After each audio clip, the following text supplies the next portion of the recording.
الحمد لله نحمده ونستعينه ونستغفره ونؤمن به ونتوكل عليه ونعوذ بالله من شرور أنفسنا ومن سيئات أعمالنا من يهده الله فلا مضل له ومن يضلله فلا هادي له ونشهد أن لا إله إلا الله وحده لا شريك له ونشهد أن سيدنا ونبينا ومولانا محمدا عبده ورسوله أرسله بالحق بشيرا ونذيرا وداعيا إلى الله بإذنه وسراجا منيرا اما بعد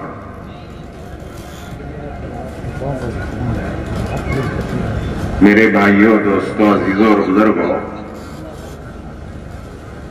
اللہ رب العزت نے دنیا کو ذمہ داریوں کے پورا کرنے کی جگہ بنائی ہے۔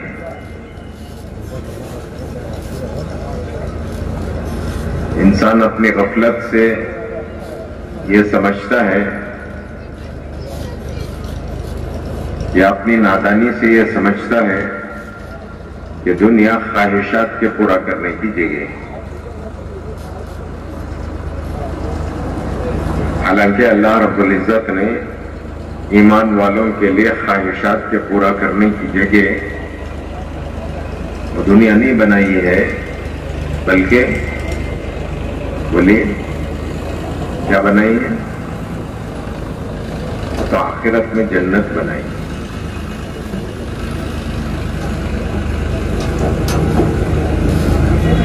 دنیا میں اللہ پاک ضرورتیں تو پوری کریں گے،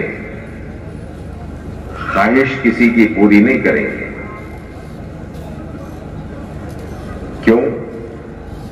اس لیے کہ اللہ رب العزت نے خواہشات کے پورا کرنے کی جگہ ہی نہیں بنائی ہے دنیا کو، تو کیسے کسی کی خواہش پوری ہو سکتی ہے؟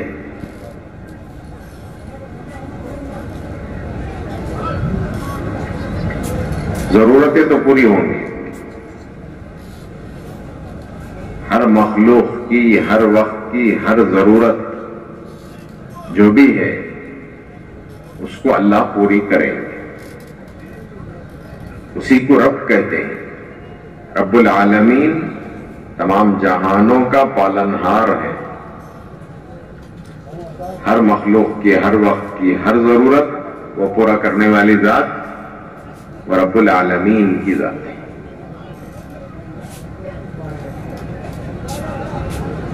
کسی جاندار مخلوق کو اللہ پاک یوں ہی نہیں چھوڑ دیتے، روزی اللہ اپنے قدرت سے اس کو پہنچاتے ہیں، چاہے وہ خشکی میں رہنے والے ہوں یا تری میں، سمندروں میں رہنے والے ہوں۔ اللہ تعالیٰ ارشاد فرماتے ہیں وَمَا مِن دَابَّةٍ فِي الْأَرْضِ إِلَّا عَلَى اللَّهِ رِزْقُهَا، کوئی جاندار مخلوق ایسی نہیں ہے جس کی روزی کی ذمہ داری اللہ نے نہ لے رکھی ہو۔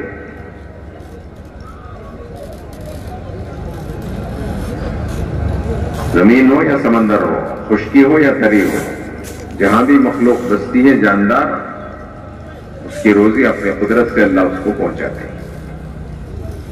حدیث میں آتا ہے کہ سمندر کے تہ میں رات کے اندھیرے میں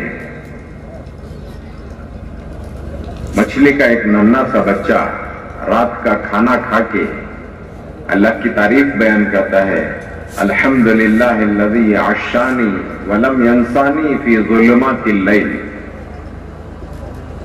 اس اللہ کی تعریف ہے جس نے مجھ جیسی مخلوق کو نہیں بھولا ہے، مجھ کو بھی یاد رکھ۔ کہاں؟ سمندر کے تہ میں اور رات کے اندھیرے میں، دو اندھیریاں، سمندر کا اندھیرا اور رات کا اندھیرا۔ اس اس میں اللہ پاک نے اس ننھے سے مچھلی کے بچے کو بھولا نہیں ہے، اس کی بھی روزی اللہ نے پہنچائی، تو اپنی روزی کھا کے وہ اللہ کی تعریف بیان کر رہا ہے۔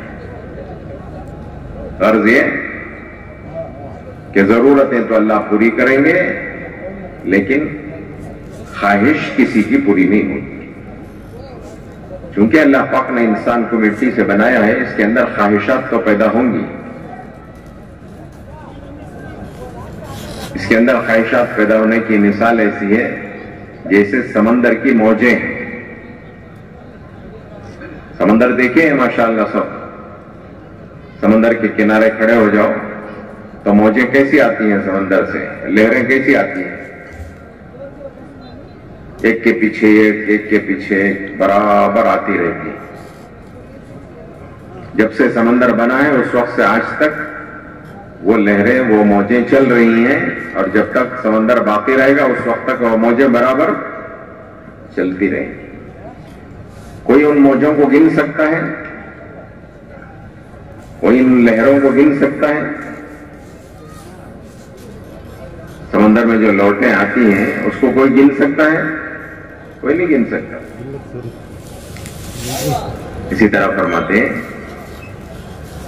کہ انسان کے دل میں بھی اسی طرح خواہشات اٹھتی، ایک پوری نہیں ہوتی دوسری اس کا پیچھا کرتی، دوسری پوری نہیں ہوتی تیسری وہاں سے جھانکتی ہے۔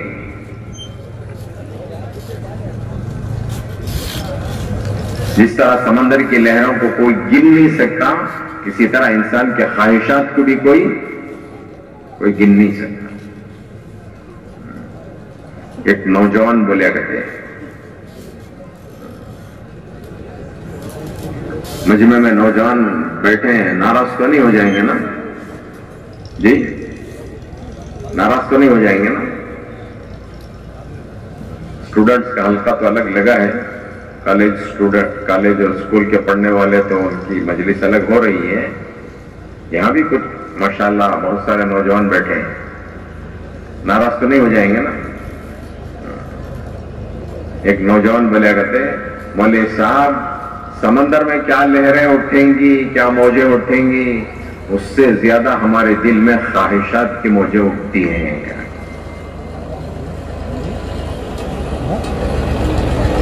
لیکن پوری کسی کی نہیں ہوتی،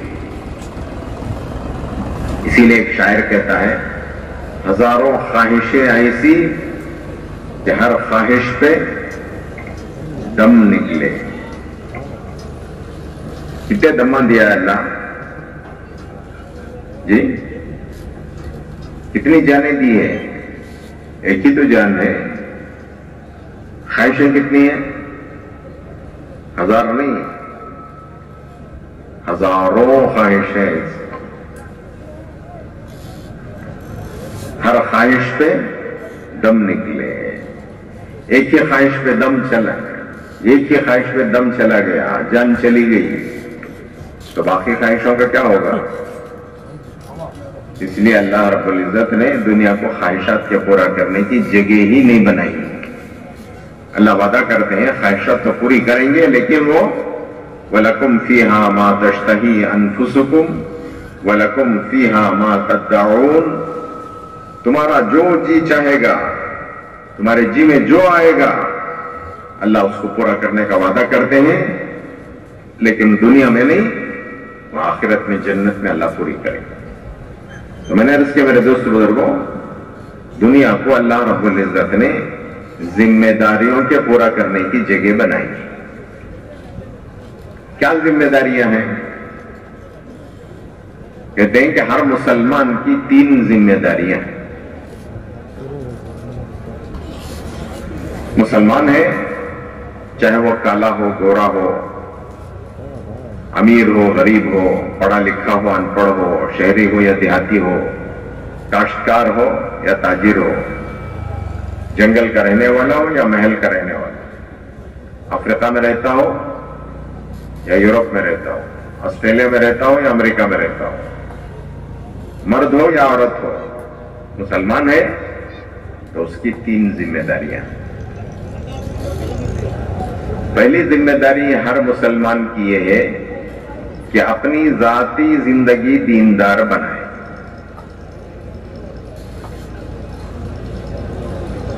اللہ تعالیٰ کا ارشاد ہے یا ایھا الذین آمنوا قوا انفسکم واہلیکم نارا، اے ایمان والو تم اپنے آپ کو، اپنے نفسوں کو اللہ کے عذاب سے اور جہنم کی آگ سے بچاؤ. حضرت علی رضی اللہ تعالیٰ عنہ اس آیت کی تفسیر میں ارشاد فرماتے ہیں جہنم کی آگ سے اور اللہ کے عذاب سے بچانے کا مطلب یہ ہے کہ دین سیکھو.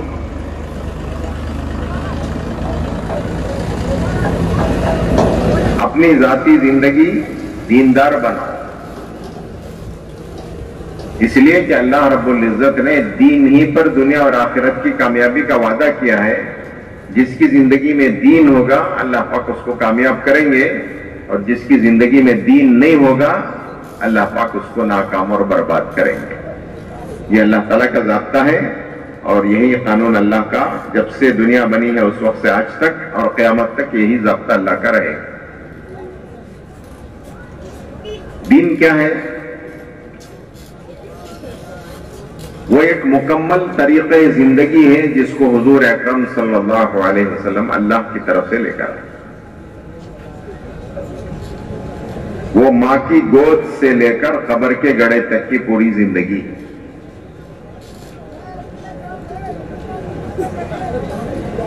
مسلمان کے گھر بچہ پیدا ہوتا ہے تو پہلا کام کیا ہے؟ جی بولو، پہلا کام کیا ہے؟ پہلا کام اس کی کان میں اذان پڑھنا ہے،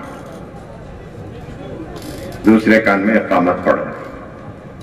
کیا وہ نماز کو جائے گا؟ کیا اس پر کیا نماز فرض ہے؟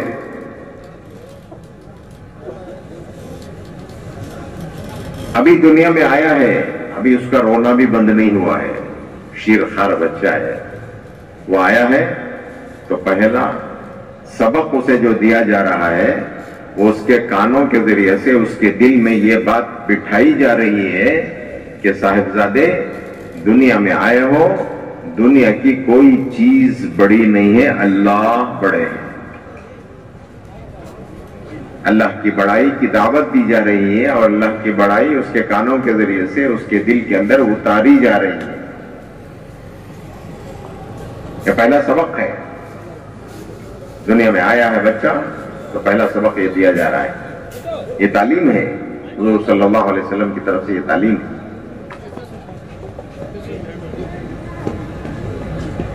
اللہ اکبر، اللہ بڑے ہیں، ایک مرتبہ کہنا کیا کافی نہیں تھا؟ تو اذان میں شروع میں کتنی مرتبہ کہتے ہیں؟ جی کتنی مرتبہ کہتے ہیں؟ 4 مرتبہ کہا جاتا ہے. علماء نے لکھا ہے یہ 4 مرتبہ کہنے کا اس کا مطلب یہ ہے کہ 4 بڑی چیزوں سے اللہ پاک نے دنیا بنائی ہے. پانی ہے، زمین ہے، ہوا ہے اور آگ ہے. یہ 4 بڑی بڑی چیزیں ہیں اور 4 بڑی بڑی مخلوقات ہیں اللہ کی، جس سے اللہ پاک نے دنیا بنائی ہے. دنیا کی ہر چیز اس کی ابتدا اگر دیکھو تو انہی 4 چیزوں سے ہو، انہی 4 چیزوں سے وہ بنی ہے. پانی بڑی طاقت ہے، پانی اللہ کی ایک مخلوق ہے، اس میں بڑی طاقت اللہ پاک نے رکھی ہے. آج بھی دنیا میں 3 حصے پانی ہے، 1 حصہ زمین ہے. تو پانی کی طاقت بڑی طاقت ہے. چند سال پہلے سونامی آیا تھا، کیونکہ ہم نے سنا کہ نہیں سنا؟ جی چند سال پہلے سونامی آیا تھا.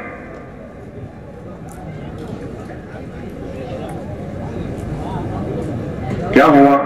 سمندر کے پانی کو اللہ پاک نے ذرا تیز کر دیا. جو موجیں چل رہی تھی اس کو اللہ پاک نے ذرا تیز کر دیا. بس اتنا ہی ہوا. تباہی کتنی ہوئی، بربادی کتنی ہوئی. آبادیوں کی آبادیاں وہ سمندر میں چلی گئی.